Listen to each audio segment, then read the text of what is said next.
These are all of Okarun's forms explained. And you see, Okarun starts as Ken Takakura, a shy, bullied kid with messy anime nerd hair and his nose buried in occult books. Yeah, on paper he looks weak, and honestly, the bullies at school thought he was an easy target. But here's the twist. Even without powers, Ken has the guts to stand up for what matters. One of his first real moments of courage is when he tries to defend Momo Ayase, the popular girl in class. Now, don't get me wrong, base Okarun isn't winning any fights. The day comes when Okarun's getting bullied again, until Momo randomly steps in to save him. Total plot twist, right? But instead of just saying thanks, Okarun chases after her and instantly starts nerding out about space and aliens. Then comes the ultimate anime debate, aliens versus ghosts. So naturally, they do what any high schoolers with too much free time would do, make a bet. Okarun has to explore a haunted tunnel to prove ghosts don't exist, while Momo has to hit up an abandoned hospital to prove aliens aren't real. Fast forward to that night. Okarun's walking through the tunnel, trying to act brave when an old lady suddenly appears. He freaks out and runs. That's Turbo Granny. And before Okarun even knows what's happening, boom, he's cursed. Partial Turbo Granny possession. Now here's where things get wild. Okarun doesn't exactly unlock his powers like a normal shonen protagonist. Nope, he gets cursed. When Turbo Granny first latches onto him, the transformation is messy, terrifying, and honestly kinda hilarious. His body glitches between human and yokai. 1 second sprouting sharp claws, the next with cloudy yokai-like eyes. This form isn't stable because Okarun has no clue how to control Turbo Granny's power. 1 second he's fighting aliens, the next second she's in danger because Turbo Granny is driving his body like a stolen car. The only reason he survives? Momo awakens her psychic powers and forces the spirit out, proving she's the only thing keeping him from becoming a full-blown monster. And here's the kicker. Turbo Granny isn't done with him. She literally steals his,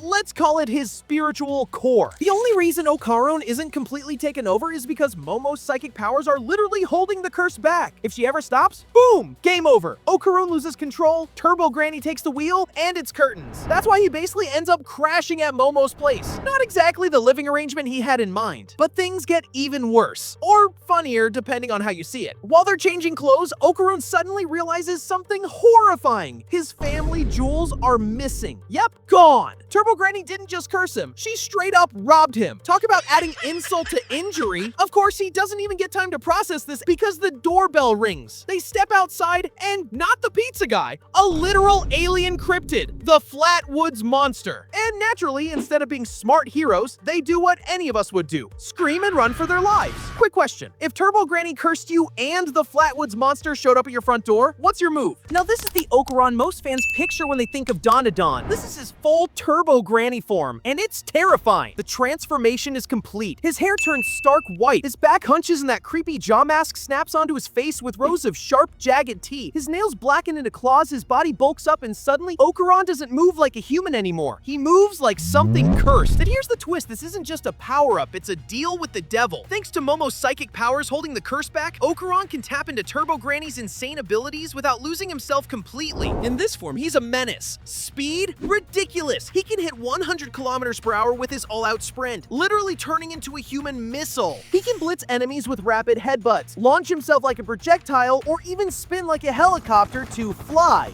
Add in that insane bite force, strong enough to chomp fingers clean off the Flatwoods Monster, and you've got one cursed powerhouse. But it's not all wins. The all-out move? He can only use it twice before burning out, and the more he relies on this form, the more he risks losing control to Turbo Granny. That double-edged sword makes every fight a gamble. This form is iconic because it's the first time Okarun truly feels like something beyond human. After the Shono City tunnel fight, Okarun thinks he's about to break free from Turbo Granny's curse. But of course, nothing with her is ever that easy. Turbo Granny pulls a fast one, traps them inside, and nearly kills both Okarun and Momo. Desperate, Okarun lashes out with a questionable attack. Seriously, don't ask. Which only makes Turbo Granny angrier. She takes control again, and for a moment, it looks like he's done for. Luckily, Momo wakes up just in time, blasts Turbo Granny with her psychic powers, and manages to seal the old hag inside Okarun. But before they can breathe, another spirit comes after them. So what does Okarun do? He grabs Momo and runs like hell, burning every ounce of cursed speed until they barely escape. Thanks to Momo's quick thinking and a very well-timed train, they make it to Kamigo City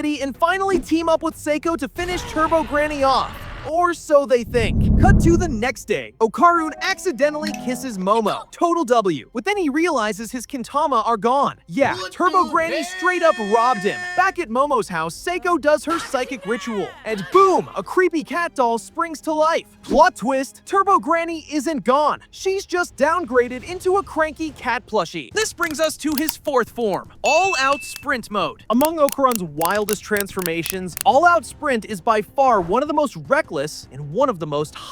By pouring every ounce of Turbo Granny's curse energy into his legs, Okarun rockets forward at insane speeds, topping out at 100 kilometers per hour. Imagine a human bullet ricocheting around the battlefield. That's him! He can close gaps instantly, blitz enemies before they blink, and deliver bone-shattering headbutts like it's nothing. But here's the catch. His body can't handle it. He only gets 2 sprints before he burns out completely and collapses. If he mistimes it, game over. He's flat on the ground while his opponent is still standing. It's the ultimate gamble. Win instantly, or crash and lose everything. What makes this form so fun is how it mirrors Okarun's personality at this stage. He's reckless, emotional, and willing to destroy his own body just to protect someone he cares about. And honestly, that desperation is part of what makes fans love him. Because every time he launches an all-out sprint, you're on the edge of your seat thinking, will he land it or will he die trying? Just when you think Okarun's out, he pulls off his weirdest transformation yet, his spirit form. After getting wrecked so badly he's basically on life support, he wakes up and realizes he's a ghost. No body, no pulse, just an astral projection floating around. Nobody can even see him except for people with insane spiritual control like Seiko. Naturally, he freaks out because if he can't get back to his body soon, he's just straight up dead.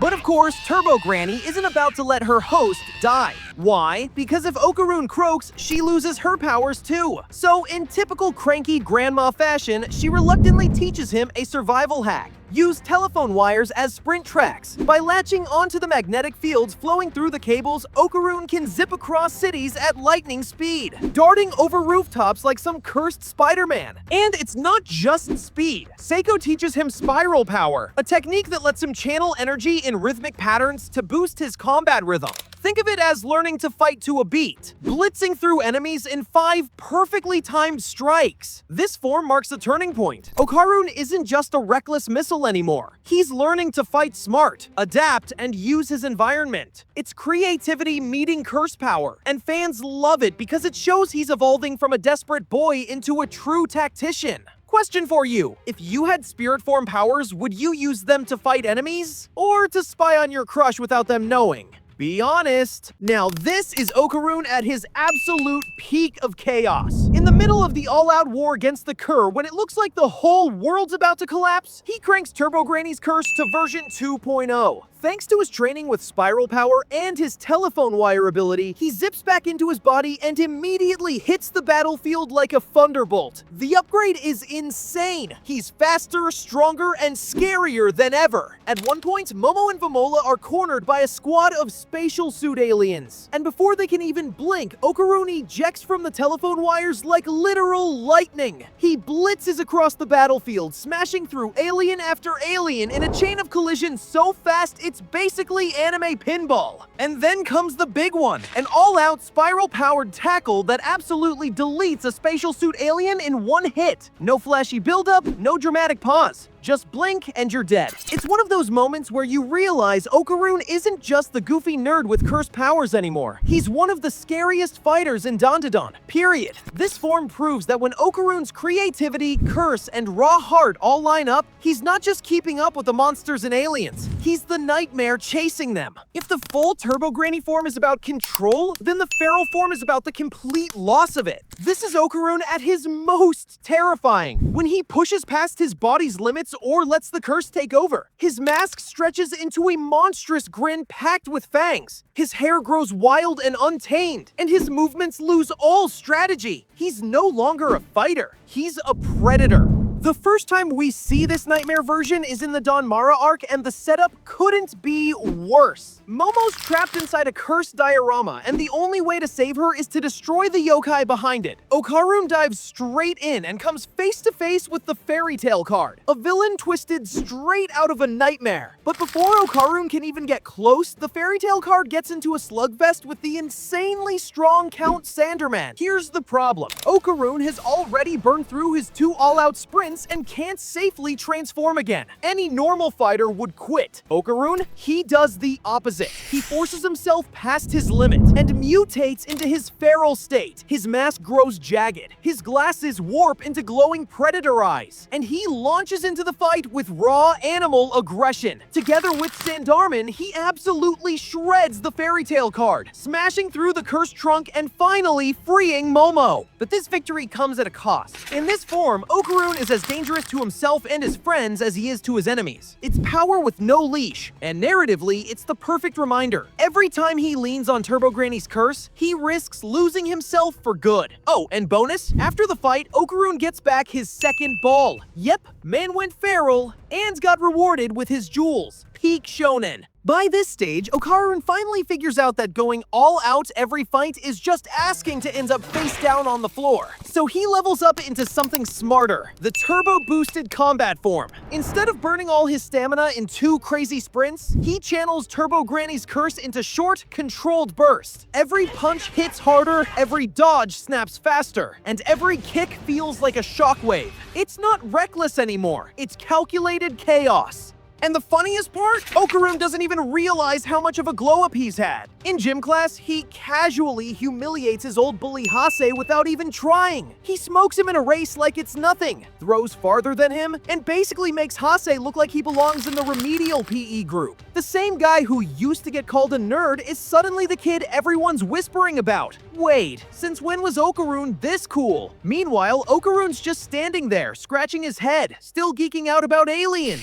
totally oblivious to the fact that he's flexing harder than anyone else in school. But the real test comes when Okarun and Aira go up against Kukiro and her army of Paiites. Here, the turbo-boosted form really shines. He's dodging and weaving through waves of enemies, striking with pinpoint bursts of speed. It's proof that he's learned to fight with control, not just chaos. Still, as strong as he's gotten, reality hits hard when he comes face to face with Ayase, now powered by the terrifying jumping crone yokai. For the first time, Okarun's newfound physical strength isn't enough. The battle pushes him to his limits, setting the stage for his next big evolution. Just when it looks like Okarun is about to get absolutely folded, he unlocks one of his wildest power-ups yet, the Nano skin armor. This isn't some cursed spirit or yokai possession. It's straight up sci-fi. During the brutal showdown against Ayase in the Jet Booster Exosuit Cur, Kinta throws him a lifeline by hooking him up with this high-tech battle armor. The armor comes with jet boosters on the back, letting Okarun blast into the air, dodge like a fighter jet, and dive bomb enemies at insane speeds. On top of that, the legs are fitted with pile bunkers, basically turning his heels into rocket-powered sledgehammers. He can smash enemies into the ground or launch himself sky high for devastating strikes. Picture Turbo Granny's curse mixed with Gundam tech, and you've got Nanoskin Okarun. But here's the kicker. Even with all that firepower, Ayase is still too much. The guy is a walking nightmare. So Okarun and Kinta decide, screw it, let's go full anime, and merge together into an upgraded version of the suit. It's less battle armor and more 2 idiots duct taping themselves into Iron Man. But somehow, it works. With both of them synced up, the suit goes from impressive to absolutely ridiculous, giving Okarun just enough firepower to finally bring Ayase down. This form stands out because it's not just about cursed energy anymore. It shows how far Okarun's come. He's willing to fight with whatever he's got. And now we've arrived at Okarun's latest and current form, his Oni Club form. After the grueling showdown with Ayase, Seiko steps in and tells Manjiro to hand Okarun a new weapon. At first glance, it doesn't look like much. Honestly, it just looks like a charged stick you'd find after a campfire. Okarun even thinks he's being trolled. Like, really? After all that, you're giving me